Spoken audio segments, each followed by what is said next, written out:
ನಲ್ಲಿ ನಮ್ಗೆ ಅತ್ಯಂತ ಪ್ರೀತಿಯ ದೇವರ ಸೇವೆ ಮತ್ತೊಂದು ಆವರ್ತಿ ಶ್ರೇಷ್ಠವಾದ ಸಮಯಾವಕಾಶಕ್ಕಾಗಿ ದೇವರನ್ನು ಕೊಂಡಾಡುವಂತನಾಗಿ ನಾವು ಕೊನೆಯ ಗಳಿಗೆಗಳಲ್ಲಿ ನಾವು ಬರ್ತಾ ಇದ್ದೇವೆ. ಮರುದಿನ ಒಂದು ಶುಭ ಶುಕ್ರವಾರದ ಮುಂಚೆ ನಾವು ಗುರುವಾರದಿಂದಲೇ ನಾವು ಇವತ್ತು ಧ್ಯಾನದಲ್ಲಿದ್ದೇವೆ ಪ್ರಿಯರೇ. ಅದು ಸರಿಸುಮಾರು ಇವತ್ತು 38ನೇ ದಿನಕ್ಕೆ ನಾವು ಕಾಲಿಟ್ಟಿದ್ದೀವಿ ಶ್ರಮೆ ಮರಣ ಪುನರುತ್ಥಾನ ದಿನಗಳಲ್ಲಿ. ಇವತ್ತಿನ ಧ್ಯಾನಾಂಶಕ್ಕೋಸ್ಕರ ನಾವು ಆರಿಸಿಕೊಂಡಿರುವಂಥ ದೇವರ ವಾಕ್ಯವು ಹಳೆಯ ಒಡಂಬಡಿಕೆಯಿಂದ ವಿಮೋಚನ ಕಾಂಡ ಪುಸ್ತಕ ಅದರ 16ನೇ ಅಧ್ಯಾಯದ 4ರಿಂದ 12 ವಚನಗಳು. ಅದೇ ರೀತಿಯಲ್ಲಿ ಹೊಸ ಒಡಂಬಡಿಕೆಯಿಂದ ಯೋಹಾನ ಬರೆದ ಸುವಾರ್ತೆ 13ನೇ ಅಧ್ಯಾಯ. ಅಷ್ಟು ಮಾತ್ರಕ್ಕಲ್ಲ ಪ್ರಿಯರೇ, ನಾವು ಅದೇ ರೀತಿಯಲ್ಲಿ ಮೊದಲನೇ ಕೊರಿಂಥಿಯರ ಬರೆದ ಪತ್ರಿಕೆ 11ನೇ ಅಧ್ಯಾಯ 23ರಿಂದ 29ನೇ ವಚನಗಳನ್ನ ಇವತ್ತು ಧ್ಯಾನ ಮಾಡಲಿಕ್ಕಿದ್ದೇವೆ. ಇವೆಲ್ಲವೂ ಕೂಡ ನಮಗೆ ಚೆನ್ನಾಗಿ ಗೊತ್ತಿರುವಂಥ ವಿಷಯಗಳು ಏನೆಂಬುದಾಗಿ ನೋಡುವ ಇವತ್ತು ಅಂಶ. ಅದು ನಾವು ಗಮನಿಸುವಾಗ ಪ್ರಾಣಾರ್ಪಣೆಯ ಒಂದು ಪ್ರೀತಿ, ಕರ್ತನ ಭೋಜನದ ಒಂದು ಒಳಾರ್ಥವನ್ನು, ಅಂತರಂಗದ ಅರ್ಥವನ್ನು, ಅದರ ಎಚ್ಚರಿಕೆಯನ್ನು, ಅದರ ಪ್ರಾಮುಖ್ಯತೆಯನ್ನು ಇವತ್ತು ನಾವು ಪರಿಶೀಲನೆ ಮಾಡಲಿಕ್ಕಿದ್ದೇವೆ. ನೋಡ್ರಿ, ಇಲ್ಲಿ ಮೊದಲನೇದಾಗಿ ನೋಡುವಾಗ ವಿಮೋಚನ ಕಾಂಡ ಪುಸ್ತಕದಲ್ಲಿ 16ನೇ ಅಧ್ಯಾಯ 4ರಿಂದ 12 ವಚನಗಳು ನೋಡುವಾಗ ಇದು ಪರಲೋಕದ ಮನ್ನಾ, ಪೋಷಣೆ ಮತ್ತು ವಿಧೇಯತೆ ಕುರಿತು ಆಗಿರುವಂಥ ಒಂದು ದೈವಿಕ ಮರ್ಮತೆ ಅಂದರೆ ಒಳಾರ್ಥವನ್ನು ನಮಗೆ ಗೂಢಾರ್ಥಗಳನ್ನು ನಮಗೆ ತಿಳಿಪಡಿಸುವಂಥದ್ದಾಗಿದೆ ಪ್ರಿಯರೇ. ಕರ್ತನ ಭೋಜನದ ಸ್ಥಾಪನೆಗೆ ಮುನ್ನವೇ, ಇಲ್ಲಿ ಗಮನಿಸ್ರಿ, ಯೇಸು ಕ್ರಿಸ್ತನ ಭೋಜನ ಸ್ಥಾಪನೆಗೆ ಮುನ್ನವೇ ದೇವರು ಅಲ್ಲಿ ಅರಣ್ಯದಲ್ಲಿ ಇಸ್ರಾಯೇಲರಿಗೆ ಆಕಾಶದಿಂದ ಆ ಒಂದು ಮನ್ನಾ ಎಂಬ ಆಹಾರವನ್ನು ಅಲ್ಲಿ ಸುರಿಸುವಂಥ ಕಾರ್ಯವನ್ನು ನಮ್ಗೆ ಚೆನ್ನಾಗಿ ಗೊತ್ತಿರುವಂಥ ವಿಷಯ. ಇಲ್ಲಿ ಏನಕ್ಕೆ ಸಾದೃಶ್ಯ ಎಂಬುದಾಗಿ ನೋಡುವಾಗ ಮೊಟ್ಟ ಮೊದಲನೇದು ಇಲ್ಲಿ ನಂಬಿಕೆಗೆ ಪರೀಕ್ಷೆ ಆಗಿದೆ. ಮನ್ನಾ ಕೇವಲ ಒಂದು ಆಹಾರವಾಗಿರಲಿಲ್ಲ, ಆದರೆ ಅದು ಜನರು ದೇವರ ಆಜ್ಞೆಯಂತೆ ನಡೆಯುತ್ತಾರೋ ಇಲ್ಲವೋ ಎಂಬ ಒಂದು ಪರೀಕ್ಷೆ ಆಗಿತ್ತು ಪ್ರಿಯರೇ. ಯಾಕಂದರೆ ಅಲ್ಲಿ ಪ್ರತಿದಿನ ಅವ್ರಿಗೆ ಎಷ್ಟು ಬೇಕೋ ಅಷ್ಟು ಬೇಕಾದಷ್ಟು ಮಾತ್ರ ಅಲ್ಲಿ ಕೂಡಿಸ್ಕೋಬೇಕಾಗಿತ್ತು. ಅದಕ್ಕಿಂತ ಜಾಸ್ತಿ ಕೂಡಿಸ್ಕೊಳ್ಳೋಂಗಿಲ್ಲ ಪ್ರಿಯರೇ. ಆ ಮನ್ನಾವನ್ನು ದೇವರು ಬೇಕಾದಷ್ಟು ಅಲ್ಲಿ ಸುರಿಸ್ತಾ ಇದ್ದ, ಅದನ್ನು ಕೊಡ್ತಾ ಇದ್ದ, ಆದರೆ ಅವರಿಗೆ ಎಷ್ಟು ಬೇಕೋ ಅಷ್ಟು ಮಾತ್ರ ತಗೋಬೇಕು. ಇದು ಒಂದು ನಂಬಿಕೆಯ ಪರೀಕ್ಷೆ ಎಂಬುದಾಗಿ ನಾವು ನೋಡಬಹುದು. ಎರಡನೇದಾಗಿ ನೋಡುವಾಗ ಏನು ಸಂಬಂಧ ಎಂಬುದಾಗಿ ನೋಡುವಾಗ ಇಸ್ರಾಯೇಲರು ಭೌತಿಕ ಮನ್ನದಿಂದ ಅರಣ್ಯದಲ್ಲಿ ಹೇಗೆ ಬದುಕಿದಾರೋ ಅದೇ ರೀತಿಯಲ್ಲಿ ಹಾಗೆಯೇ ನಾವು ಸಹ ನಮ್ಮ ಒಂದು ಆತ್ಮೀಕ ಈ ಅರಣ್ಯ ಯಾತ್ರೆಯಲ್ಲಿ, ನಮ್ಮ ಜೀವನದ ಆತ್ಮೀಕ ಅರಣ್ಯ ಯಾತ್ರೆಯಲ್ಲಿ ಜೀವದ ರೊಟ್ಟಿಯಾದ ಯೇಸು ಕ್ರಿಸ್ತನ ಮುಖಾಂತರ ನಾವು ಕೂಡ ಬದುಕುವಂತವಾಗಿದ್ದೇವೆ, ಜೀವಿಸುವಂಥವರಾಗಿದ್ದೇವೆ ಎಂಬ ಸತ್ಯವನ್ನು ನಾವಿವತ್ತು ಗ್ರಹಿಸ್ಕೋಬೇಕು. ಮೊದಲನೇದು ನಂಬಿಕೆಗೆ ಪರೀಕ್ಷೆ ಆಗಿದೆ. ಅದೇ ರೀತಿಯಲ್ಲಿ ಈ ಒಂದು ಹಳೆಯ ಒಡಂಬಡಿಕೆಯ ಮನ್ನಾ ಯೇಸು ಕ್ರಿಸ್ತನಿಗೆ ಸಾದೃಶ್ಯವಾಗಿದೆ. ಅದರ ಮುಖಾಂತರ ನಾವು ಸಹ ಜೀವಿಸುವಂಥವಾಗಿದ್ದೇವೆ, ಹೊಸ ಇಸ್ರಾಯೇಲರಾಗಿರುವಂಥ ನಾವು. ಅಷ್ಟು ಮಾತ್ರಕ್ಕಲ್ಲ, ಮೂರನೇದಾಗಿ ನೋಡುವಾಗ ಜೀವನದಲ್ಲಿ ನಮ್ಗೆ ಯಾವ ರೀತಿ ಅನ್ವಯವಾಗುವಂಥದ್ದು ಎಂಬುದಾಗಿ ನಾವು ಆಲೋಚನೆ ಮಾಡುವಾಗ ನಾವು ಇಸ್ರಾಯೇಲರಂತೆ ಇವತ್ತು ಗುಣಗುಡ್ತಾ ಇದ್ದೀವಾ ಪ್ರಿಯರೇ? ಅಥವಾ ಪ್ರತಿಯೊಂದು ಕೃಪೆಯು ದೇವರ ಹಸ್ತದಿಂದ ಬರುತ್ತದೆ ಎಂದು ನಾವು ಗುರುತಿಸುವಂಥ ವ್ಯಕ್ತಿಗಳಾಗಿದ್ದೇವಾ? ಯಾಕಂದರೆ ಇಸ್ರಾಯೇಲರ ಜೀವನದಲ್ಲಿ ನೋಡ್ರಿ, ಎಷ್ಟು ಶ್ರೇಷ್ಠವಾದ ಮನ್ನಾದಿಂದ ದೇವರು ಅವರಿಗೆ ಒದಗಿಸಿಕೊಟ್ಟು ಎಲ್ಲವನ್ನು ಕೊಟ್ಟರೂ ಸಹ ಭಯಂಕರವಾದ ರೀತಿಯಲ್ಲಿ ಅವರು ಗುಣಗುಟ್ಟಿದ್ದಾರೆ. ನಮ್ಗೆ ಅದಿಲ್ಲ, ನಮ್ಗೆ ಇದಿಲ್ಲ, ಅಲ್ಲಿ ಆ ರೀತಿಯಾಗಿತ್ತು, ಐಗುಪ್ತದಲ್ಲಿ ಈ ರೀತಿ ಇತ್ತು, ಅವೆಲ್ಲ ಇತ್ತು, ಇಲ್ಲಿ ನಮ್ಮನ್ನು ಬಿಟ್ಟು ನಮ್ಗೆ ಯಾಕೆ ಇಲ್ಲಿ ಸಹಾಯ ಕರ್ಕೊಂಬಂದಿದ್ದೀರಾ ಎಂಬುದಾಗಿ ಅನೇಕ ರೀತಿಯಲ್ಲಿ ಈ ಆಹಾರ ವಿಷಯದಲ್ಲಿಯೂ ಸಹ, ನೀರಿನ ಅನೇಕ ರೀತಿಯಲ್ಲಿ ಅವರು ಗುಣಗುಟ್ಟಿದ್ದಾರೆ ಪ್ರಿಯರೇ.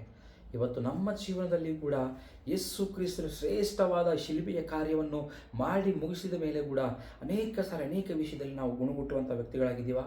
ಇವತ್ತು ನಾವು ಪರೀಕ್ಷೆ ಮಾಡಿಕೊಳ್ಳೋಣ. ಯಾಕಂದರೆ ದೇವರು ನಮ್ಮ ಮೊರೆಯನ್ನು ಕೇಳುತ್ತಾನೆ ಮತ್ತು ನಮ್ಮ ಹಸಿದವನ್ನು ಆತನು ನೀಗಿಸುವಂಥ ಕರ್ತನ ಎಂದು ನಾವು ಇವತ್ತು ಭೋಜನವನ್ನು, ಈ ಒಂದು ಕರ್ತನ ಭೋಜನ ಇವತ್ತು ನಮಗೆ ನೆನಪು ಮಾಡುವಂಥದ್ದಾಗಿದೆ ಪ್ರಿಯರೇ. ಇದು ಕೂಡ ಈ ಒಂದು ಆತ್ಮ ಸತ್ಯವನ್ನು ನೆನಪು ಮಾಡ್ಕೋಬೇಕೆಂಬುದಾಗಿ ನಾನು ಹೇಳಲಿಕ್ಕೆ ಇಷ್ಟಪಡ್ತೇನೆ. ನಾವು ಮುಂದಕ್ಕೆ ಹೋಗುವಾಗ ಎರಡನೇ ವಿಷಯ, ಈ ಯೋಹಾನ ಬರೆದ ಸುವಾರ್ತೆ 13ನೇ ಅಧ್ಯಾಯಕ್ಕೆ ನಾವು ಬರೋದಾದರೆ ಹೊಸ ಒಡಂಬಡಿಕೆ ದೀನತೆಯ ಕಾರ್ಯ ಅಥವಾ ತಗ್ಗಿಸಿಕೊಳ್ಳುವಂಥ ಕಾರ್ಯ ಇದು ಏನೆಂಬುದಾಗಿ ನೋಡುವಾಗ ಸೇವೆಯಲ್ಲಿ ಇರಬೇಕಾಗಿರುವಂಥ ಪ್ರೀತಿಯನ್ನು ಎತ್ತಿ ತೋರಿಸ್ತಾ ಇದ್ದಾನೆ ಇಲ್ಲಿ ಯೇಸು ಕ್ರಿಸ್ತನು. ನೋಡುವಾಗ ಇದರ ದೈವಿಕ ಮರ್ಮ ಏನೆಂಬುದಾಗಿ ಆಲೋಚನೆ ಮಾಡುವಾಗ ಪ್ರಿಯರೇ, ಯೇಸು ಕ್ರಿಸ್ತನು ರೊಟ್ಟಿಯನ್ನು ಹಂಚುವ ಮೊದಲು ಆತನು ತನ್ನ ಶಿಷ್ಯರ ಪಾದಗಳನ್ನು ಅಲ್ಲಿ ತೊಳಿತಾ ಇದ್ದಾನೆ ಪ್ರಿಯರೇ. ನಾವು ಗಮನಿಸಲಿ, ಇದು ಒಂದು ಪ್ರೀತಿಯ ವ್ಯಾಪ್ತಿಯನ್ನು, ಯಾವ ರೀತಿಯ ಒಂದು ಪ್ರೀತಿಯ ಪರಿಧಿ, ಲಿಮಿಟೇಷನ್ ಏನಿದೆ ಇಲ್ಲಿ ನೋಡುವಾಗ ನೋಡ್ರಿ, ಆ 13ನೇ ಯೋಹಾನ ಬರೆದ ಸುವಾರ್ತೆ 13ನೇ ಅಧ್ಯಾಯದಲ್ಲಿರುವಂಥ ಮೊದಲನೇ ವಚನ ನೋಡುವಾಗ ಪ್ರಿಯರೇ, ನನಗೆ ಬಹಳ ವಾಕ್ಯಗಳಲ್ಲಿ ಈ ವಚನ ಬಹಳ ನನಗೆ ತುಂಬ ಇಷ್ಟವಾಗಿರುವಂಥ ವಾಕ್ಯಗಳಲ್ಲಿ ಇದು ಕೂಡ ಒಂದು. ಇಲ್ಲಿ ನಾವು ಗಮನಿಸುವಾಗ ಆತನು ಹೇಳ್ತಾ ಇರುವಂಥ ಮಾತಿನೆಂಬುದಾಗಿ ನೋಡುವಾಗ, ಪಸ್ಕಾ ಹಬ್ಬದ ಮುಂದೆ ಯೇಸು ತಾನು ಈ ಲೋಕವನ್ನು ಬಿಟ್ಟು ತಂದೆಯ ಬಳಿಗೆ ಹೋಗಬೇಕಾದ ಕಾಲ ಬಂತೆಂದು ತಿಳ್ಕೊಂಡು ಲೋಕದಲ್ಲಿರುವ ತನ್ನವರನ್ನು ಪ್ರೀತಿಸಿ ಪರಿಪೂರ್ಣವಾಗಿ, ತೆಲುಗಿನಲ್ಲಿ ಅಂತಮವರೆಗೂ ಅಂದರೆ ಕೊನೆಯವರೆಗೂ, ಅಂದರೆ ಇಲ್ಲಿ ಪರಿಪೂರ್ಣವಾಗಿ ಅವರನ್ನು ಪ್ರೀತಿಸುತ್ತಾ ಬಂದನು ಎಂಬುದಾಗಿ ವಾಕ್ಯವು ಇವತ್ತು ನಮಗೆ ಸ್ಪಷ್ಟತೆಯಿಂದ ನಮಗೆ ಹೇಳುವಂಥದ್ದಾಗಿದೆ ಪ್ರಿಯರೇ. ನೋಡ್ರಿ, ಇಲ್ಲಿ ಏನು ಅರ್ಥ ಮಾಡ್ಕೊಂಬುದಾಗಿ ನೋಡುವಾಗ ಅಂತ್ಯದವರೆಗೆ ಅಥವಾ ಪರಿಪೂರ್ಣವಾಗಿ ಪ್ರೀತಿಸಿದನೆಂಬುದಾಗಿ ನೋಡುವಾಗ ಪಾದ ತೊಳೆಯುವಂಥದ್ದು ಆ ಕಾಲದ ನೋಡುವಾಗ ಪ್ರಿಯರೇ ಅತ್ಯಂತ ಕೀಳಮಟ್ಟದ ದಾಸರು ಅಲ್ಲಿ ಮಾಡುವಂಥ ಅಥವಾ ಕೆಲಸವಾಗಿತ್ತು ಪ್ರಿಯರೇ. ಆದರೆ ಇಲ್ಲಿ ರಾಜಾದಿರಾಜನಾಗಿರುವಂಥ ಈ ಶ್ರೇಷ್ಠವಾಗಿರುವಂಥ ಯೇಸು ಕ್ರಿಸ್ತನೆಂಬ ನಮ್ಮ ಅರಸನು ಇಲ್ಲಿ ಮೊಣಕಾಲೂರಿ ಆ ಕೆಲಸವನ್ನು ಇಲ್ಲಿ ಮಾಡ್ತಾ ಇದ್ದಾನೆ. ಪ್ರೇಮದ ಪ್ರೀತಿಯ ಒಂದು ಪರಿಧಿ, ಪ್ರೀತಿಯ ಒಂದು ಲಿಮಿಟೇಷನ್, ಪ್ರೀತಿಯ ಒಂದು ವ್ಯಾಪ್ತಿ ನೋಡುವಾಗ ನಮ್ಗೆ ಇದರಲ್ಲಿ ಬಹಳ ಸ್ಪಷ್ಟವಾಗಿ ಗೊತ್ತಾಗುವಂಥದ್ದಾಗಿದೆ ಪ್ರಿಯರೇ. ನಾವು ಮುಂದಕ್ಕೆ ಹೋಗೋದಾದರೆ ಎರಡನೇ ವಿಷಯ ನೋಡುವಾಗ ಶುದ್ಧೀಕರಣ ಅಗತ್ಯ. ಏನು ಶುದ್ಧೀಕರಣ ಅಗತ್ಯ ಎಂಬುದಾಗಿ ನೋಡುವಾಗ ಯೇಸು ಕ್ರಿಸ್ತನು ಈ ಕಾರ್ಯವನ್ನು ಮಾಡ್ತಿರ್ಬೇಕಾದ್ರೆ ಅಲ್ಲಿ ಒಬ್ಬ ವ್ಯಕ್ತಿ ಬರ್ತಾ ಇದ್ದಾನೆ. ತಂದೆ ನನಗೆ ಈ ಕೆಲಸವನ್ನು ನೀನು ಮಾಡಬೇಡ, ನನ್ನ ಪಾದಗಳನ್ನ ತೊಳಿಬೇಡ ಎಂಬುದಾಗಿ ಹೇಳುವಾಗ ಆ ಯಾರು ವ್ಯಕ್ತಿ ಅಂದ್ರೆ ಪೇತ್ರನ ಅಡ್ಡಿ ಬರ್ತಾ ಇದ್ದಾನೆ. ಅದಕ್ಕೆ ಯೇಸು ಕ್ರಿಸ್ತನು ಹೇಳ್ತಿರುವಂಥ ಮಾತೇನೆಂಬುದಾಗಿ ನೋಡುವಾಗ ಪ್ರಿಯರೇ, ನಾನು ನಿನ್ನನ್ನು ಒಂದು ವೇಳೆ ತೊಳೆದಿದ್ದರೆ ನನ್ನಲ್ಲಿ ನನಗೆ ಪಾಲು ಇಲ್ಲ ಎಂಬ ಸ್ಪಷ್ಟತೆಯನ್ನು ಹೇಳ್ಕೊಡ್ತಾನೆ. ಅಂದರೆ ಇಲ್ಲಿ ನಾವು ನೋಡುವಾಗ ಕರ್ತನ ಭೋಜನದಲ್ಲಿ ಪಾಲ್ಗೊಳ್ಳುವಂಥ ಮೊದಲು ನಮ್ಮ ಗರ್ವ ಅಥವಾ ನಮ್ಮ ಜೀವನದಲ್ಲಿರುವಂಥ ಪಾಪವನ್ನು ತೊಳೆಯಲಿಕ್ಕೆ ನಾವು ಯೇಸು ಕ್ರಿಸ್ತನಿಗೆ ಅವಕಾಶವನ್ನು ಮಾಡಿಕೊಡಬೇಕು ಪ್ರಿಯರೇ. ಇಲ್ಲದಿದ್ದರೆ ಒಂದು ವೇಳೆ ಆ ಕಾರ್ಯವನ್ನು ಮಾಡಿದರೆ ಆತನೊಟ್ಟಿಗೆ ನಮಗೆ ಪಾಲು ಇಲ್ಲ ಎಂಬ ಸತ್ಯವನ್ನು ನಾವು ಇವತ್ತು ತಿಳ್ಕೋಬೇಕು ಪ್ರಿಯರೇ. ನಾವು ಗಮನಿಸಿದರೆ ಮೂರನೇದಾಗಿ ನೋಡುವಾಗ ಮಾದರಿ ಏನೆಂಬುದಾಗಿ ನೋಡುವಾಗ ನಮ್ಮ ಸಹೋದರಿಯರ ಕೊಳಕು ಪಾದಗಳು, ಅಂದರೆ ಇಲ್ಲಿ ಹೋಗಿ ನೀವು ಅವರ ಕೊಳಕು ಪಾದಗಳನ್ನು ತೊಳೆಯಿರಿ, ಅದು ಮಾತ್ರ ನಾನು ಭೌತಿಕವಾಗಿ ಮಾತ್ರ ಹೇಳ್ತಾರೆ. ಆದರೆ ನಾವು ಗಮನಿಸುವಾಗ ಅವರ ಸೇವೆ ಮಾಡಲು, ಅವರು ಯಾವುದೇ ರೀತಿಯಾಗಿರುವಂಥ ಸೇವೆ ಆಗಿರ್ಬೋದು, ನಮ್ಮ ಮಧ್ಯದಲ್ಲಿರುವಂಥ ವ್ಯಕ್ತಿಗಳು ಅವ್ರಿಗೆ ಯಾವ ಅವಶ್ಯಕತೆ ಇದೆಯೋ ಆ ಕೆಲಸವನ್ನು ನಾವು ಮಾಡುವ ಮುಖಾಂತರ ಅವರ ಸೇವೆಯನ್ನು ನಾವು ಮಾಡುವಂಥ ವ್ಯಕ್ತಿಗಳಾಗಿರಬೇಕು ಪ್ರಿಯರೇ. ನಮಗೆ ಮನಸ್ಸಿಲ್ಲದಿದ್ದರೆ ನಾವು ದೇವರನ್ನು ಪ್ರೀತಿಸುತ್ತೇವೆ ಎಂದು ಹೇಳಿಕೊಳ್ಳಲು ಈ ವಿಷಯದಲ್ಲಿ ಸಾಧ್ಯವಿಲ್ಲ. ಮಾದರಿಯನ್ನು ತೋರಿಸುವಂಥ ವ್ಯಕ್ತಿಗಳಾಗಿರಬೇಕು. ಯೇಸು ಕ್ರಿಸ್ತನು ಆ ಕಾರ್ಯವನ್ನು ಮಾಡಿದ್ದಾನೆ, ನಾವು ಸಹ ಮಾಡಿ ತೋರಿಸುವಂಥ ವ್ಯಕ್ತಿಗಳಾಗಿ ಇರಬೇಕೆಂಬುದಾಗಿ ವಾಕ್ಯವು ನಮಗೆ ಎಚ್ಚರಿಸುವಂಥದ್ದಾಗಿದೆ ಪ್ರಿಯರೇ. ನಾವು ಮುಂದಕ್ಕೆ ಹೋಗುವಾಗ ಇದೇ 13ನೇ ಅಧ್ಯಾಯದಲ್ಲಿ ಒಂದು ಹೊಸ ಆಜ್ಞೆ ಕೊಡ್ತಾ ಇದ್ದೇನೆ. 34ನೇ ವಚನ 35ನೇ ವಚನದಲ್ಲಿ ನೋಡುವಾಗ ನಾವು ಭಾಳ ಶ್ರೇಷ್ಠವಾದ ಆಜ್ಞೆ ಎಂಬುದಾಗಿ ನೋಡುವಾಗ ಪ್ರಿಯರೇ, ಇಲ್ಲಿ ನಾನು ನಿಮ್ಮನ್ನು ಪ್ರೀತಿಸಿದ ಮೇರೆಗೆ ನೀವು ಸಹ ಇತರರನ್ನು ಪ್ರೀತಿಸಿ ಎಂಬ ಮಾತನ್ನು ಆತನು ಹೇಳ್ತಾನೆ. ನೋಡ್ರಿ, ಇದು 34ನೇ ವಚನ, ನಾನು ನಿಮಗೆ ಒಂದು ಹೊಸ ಆಜ್ಞೆಯನ್ನು ಕೊಡುತ್ತೇನೆ, ಏನೆಂದರೆ ನೀವು ಒಬ್ಬರನ್ನೊಬ್ಬರು ಪ್ರೀತಿಸಬೇಕು. ನಾನು ನಿಮ್ಮನ್ನು ಪ್ರೀತಿಸಿದ ಮೇರೆಗೆ ನೀವು ಸಹ ಒಬ್ಬರನ್ನೊಬ್ಬರು ಪ್ರೀತಿಸಬೇಕು ಎಂಬುದೇ. ಹಲ್ಲೆಲೂಯ. ನಿಮ್ಮೊಳಗೆ ಒಬ್ಬರ ಮೇಲೊಬ್ಬರಿಗೆ ಪ್ರೀತಿ ಇದ್ದರೆ ಎಲ್ಲರೂ ನಿಮ್ಮನ್ನು ನನ್ನ ಶಿಷ್ಯರೆಂದು ತಿಳ್ಕೊಳ್ಳುವರು ಅನ್ನನು. ಆ ರೀತಿ ನಾವು ಮಾಡುವಾಗಲೇ ಆತನ ಶಿಷ್ಯರೆಂಬುದಾಗಿ ತಿಳ್ಕೊಳ್ತಾರೆ. ಹೊಸ ಆಜ್ಞೆಯನ್ನು ಕೊಡ್ತಾ ಇದ್ದಾನೆ. ಆ ಹೊಸ ಆಜ್ಞೆ ಎಂಬುದಾಗಿ ನೋಡುವಾಗ ಕರ್ತನು ನಮ್ಮನ್ನು ಯಾವ ರೀತಿಯಲ್ಲಿ ಪ್ರೀತಿ ಮಾಡಿದನೋ ಆ ರೀತಿಯಾಗಿ ನಾವು ಇತರನ್ನು ಸಹ ಪ್ರೀತಿ ಮಾಡಬೇಕೆಂಬ ಒಂದು ದೈವಿಕ ಮರ್ಮ ಸತ್ಯವನ್ನು ನಮ್ಗೆ ಹೇಳ್ತದೆ. ಇಲ್ಲಿ ಪ್ರೀತಿ ಎಂಬುದು ಇನ್ನು ಮುಂದೆ ಕೇವಲ ಅದು ಒಂದು ಸಲಹೆ ಆಗಿರುವಂಥದ್ದಲ್ಲ, ಆದರೆ ಒಂದು ಆಜ್ಞೆಯಾಗಿ ಹೊಸ ಆಜ್ಞೆಯಾಗಿ ಹೇಳ್ತಾನೆ. ಆಜ್ಞೆ ಎಂಬುದಾಗಿ ನೋಡುವಾಗ ಖಂಡಿತವಾಗಿ ಅದು ಮಾಡಬೇಕಾಗಿರುವಂಥ ಕೆಲಸ. ಈ ಸತ್ಯತೆಯನ್ನು ನಾವು ಅರ್ಥಕೋಬೇಕು ಪ್ರಿಯರೇ. ಇಲ್ಲಿ ನೋಡುವಾಗ ಮಾನದಂಡ ನಾನು ನಿಜವಾಗಿ ಏನೆಂಬುದಾಗಿ ನೋಡುವಾಗ ಇಲ್ಲಿ ನಿಮ್ಮನ್ನು ನೀವು ಪ್ರೀತಿಸಿಕೊಳ್ಳುವಂತೆ ಇತರರನ್ನು ಪ್ರೀತಿಸಿ ಎಂದು ಆತನು ಹೇಳ್ತಾ ಇಲ್ಲ. ಅದು ಕೂಡ ಒಂದು ಆಜ್ಞೆ ಒಂದು ರೀತಿ ಇತ್ತು. ಆದರೆ ನಮ್ಮನ್ನು ನಾವು ಪ್ರೀತಿಸ್ಕೊಳ್ಳಿ ಇದನ್ನು ಅದು ಕೂಡ ನಾವು ಮಾಡಲ್ಲ. ನಮ್ಮ ದೇಹವನ್ನು ಎಷ್ಟು ಚೆನ್ನಾಗಿ ಪ್ರೀತಿ ಮಾಡ್ಕೊತೋ ಆ ಕೆಲಸವನ್ನು ಮಾಡಲ್ಲ. ಆದರೆ ಇಲ್ಲಿ ಯೇಸು ಕ್ರಿಸ್ತನ ಹೊಸ ಆಜ್ಞೆ ಏನೆಂಬುದಾಗಿ ನೋಡುವಾಗ ನಮ್ಮನ್ನು ನಾವು ಪ್ರೀತಿಸಿಕೊಳ್ಳುವ ರೀತಿಯಲ್ಲ, ನಾನು ನಿಮ್ಮನ್ನು ಪ್ರೀತಿಸಿದ ಮೇರೆಗೆ, ನಾನು ನಿಮ್ಮನ್ನು ಪ್ರೀತಿಸಿದಂತೆಯೇ ಇತರರನ್ನು ಪ್ರೀತಿಸಿರಿ ಅಂತ ಹೇಳ್ತಾ ಇದ್ದಾನೆ. ಆತನ ಪ್ರೀತಿ ಯಾವ ರೀತಿ ಪ್ರಿಯರೇ? ತನ್ನ ಪ್ರಾಣವನ್ನೇ ಪಾನಾರ್ಪಣವಾಗಿ ನಿನಗೋಸ್ಕರ ನನಗೋಸ್ಕರ ಕೊಡುವಷ್ಟು ಪ್ರೀತಿ ಆತನ ಪ್ರೀತಿಯಾಗಿದೆ ಪ್ರಿಯರೇ. ಪ್ರಾಣ ನೀಡುವಂಥ ಪ್ರೀತಿ ಆತನ ಪ್ರೀತಿ. ಈ ಸತ್ಯವನ್ನು ಗುರುತಿಸ್ಕೋಬೇಕು. ಆ ರೀತಿಯಲ್ಲಿ ನಾವು ಇತರನ್ನು ಪ್ರೀತಿಸುವಂಥ ವ್ಯಕ್ತಿಗಳಾಗಿರಬೇಕೆಂಬುದಾಗಿ ಹೇಳ್ತದೆ. ಇದಕ್ಕೆ ಗುರುತೇನೆಂಬುದಾಗಿ ನಾವು ನೋಡುವಾಗ ಪ್ರಿಯರೇ, ನಮ್ಮ ಸಿದ್ಧಾಂತಗಳು ಅಥವಾ ಕಟ್ಟಡಗಳು ನಾವು ಕ್ರೈಸ್ತರಾಗಿ ಸಾಬೀತುಪಡಿಸುವುದಿಲ್ಲ. ಆದರೆ ನಮ್ಮ ಯಾವ ರೀತಿಯಲ್ಲಿ ಗುರುತಿಸ್ತಾರೆ ಎಂಬುದಾಗಿ ಜನ ನೋಡುವಾಗ ಬದಲಿಗೆ ಒಬ್ಬರ ಮೇಲೊಬ್ಬರು ಪ್ರೀತಿಯಿಂದ, ತ್ಯಾಗಪೂರ್ವಕವಾದ ಪ್ರೀತಿಯಿಂದ ನಾವು ಇತರರನ್ನು ಪ್ರೀತಿಸುವಾಗಲೇ ನಾವು ಕ್ರೈಸ್ತರೆಂಬುದಾಗಿ ಗುರುತಿಸಲಿಕ್ಕೆ ಸಾಧ್ಯ. ಈ ಸತ್ಯವನ್ನು ನೀವು ತಿಳ್ಕೋಬೇಕೆಂಬುದಾಗಿ ನಾನು ಹೇಳಲಿಕ್ಕೆ ಇಷ್ಟಪಡ್ತೇನೆ. ಕೊನೆಯ ಭಾಗಕ್ಕೆ ನಾವು ಹೋಗುವುದಾದರೆ ಇದರ ಸ್ಥಾಪನೆ ಮತ್ತು ಆತ್ಮ ಪರೀಕ್ಷೆ ಎಂಬುದಾಗಿ ನೋಡುವಾಗ ಪ್ರೇರಿ ಎಲ್ಲ ಕಾರ್ಯಗಳನ್ನು ನೋಡುವಾಗ ಇಲ್ಲಿ ಅಪೊಸ್ತಲ ಪೌಲ್ ಮೊದಲನೇ ಕೊರಿಂಥ ಪತ್ರಿಕೆ 11ನೇ ಅಧ್ಯಾಯ 23ರಿಂದ 29 ವಚನಗಳನ್ನು ನೋಡುವಾಗ ಇಲ್ಲಿ ದೈವಿಕವಾಗಿರುವಂಥ ಮರ್ಮ ಏನೆಂಬುದಾಗಿ ನೋಡುವಾಗ ಕರ್ತನ ಭೋಜನದ ಪ್ರಮುಖ ಭಾಗವಾಗಿದೆ ಎಂಬುದಾಗಿ ನಮಗೆ ಇಲ್ಲಿ ತಿಳಿಯಪಡಿಸ್ತಾ ಇದೆ. ನೋಡ್ರಿ, ಇಲ್ಲಿ ಮುರಿಯಲ್ಪಟ್ಟ ದೇಹ ಮತ್ತು ಸುರಿಸಲ್ಪಟ್ಟ ರಕ್ತ, ಇದು ನಿಮಗೋಸ್ಕರ ನನ್ನ ದೇಹ, ನಾವು ಪೂರ್ಣಗೊಳ್ಳುವಂತೆ ಆತನ ದೇಹವು ಮುರಿಯಲ್ಪಟ್ಟಿದೆ ಎಂಬ ವಾಕ್ಯವು ಸತ್ಯವನ್ನು ನಾವು ಇಲ್ಲಿ ಅರ್ಥಕೋಬೇಕು ಪ್ರಿಯರೇ. ಈ ಪಾತ್ರೆಯು ಆತನ ರಕ್ತದಿಂದ ಬಂದಿರುವಂಥ ಒಂದು ಹೊಸ ಒಡಂಬಡಿಕೆ ಎಂಬುದಾಗಿ ಕೂಡ ನಾವು ತಿಳ್ಕೋಬೇಕಾಗಿದೆ.